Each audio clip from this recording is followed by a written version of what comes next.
So this is part 2 of 1. What does monosaccharides and disaccharides look like in food form, fruits and dairies, but also things that could be homemade muffins, could be store-bought muffins. You're going to see different nutrients in store-bought versus homemade muffins.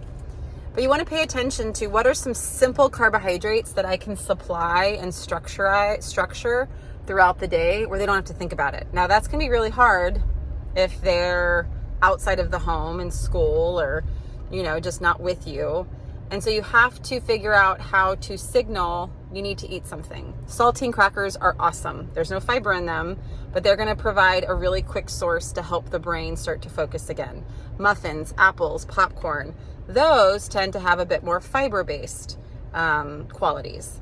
That will help with fullness. It's not going to necessarily help with nutrition or calories, but it will help with fullness, which sometimes will work against you because if they're full on, say, cucumbers and they didn't get enough calories from carbohydrates or protein, you're going to have some depletion of energy just for the brain. The brain's going to have to work harder.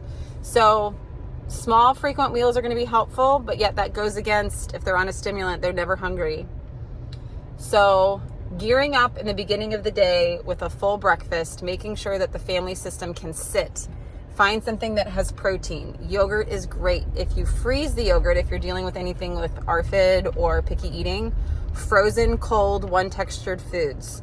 You can make your own popsicles. You could do some sort of smoothie without any chunks or seeds. You could do some sort of like frozen fruit, like a frozen grape. But sometimes frozen fruit with 2 textures, like the skin and the inside, if it's mushy, is hard for texture-based difficulties or navigating any sort of challenges. Frozen yogurt tubes can be great. You want to look at the source of added sugar, so you want to watch the brand. There's naturally going to be sugars from the lactose in the yogurts, so don't worry about that, but it's from the added cane sugar. Sometimes if there's more tablespoons of cane sugar than there is in the lactose, that's when you can get ill effects from extra sugar intake. It's a little bit of a dance. It's hard to make specific recommendations on a platform like this.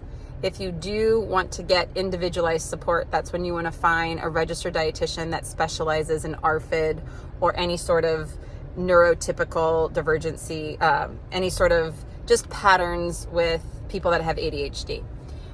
It is important. It can affect behaviors in a very holistic way. It's not causative, it's not curative, but it can be an ally in supporting navigating behaviors that are difficult with ADHD, especially in kiddos. Hope this helps. If you have any questions, leave comments and let me know how you're navigating it.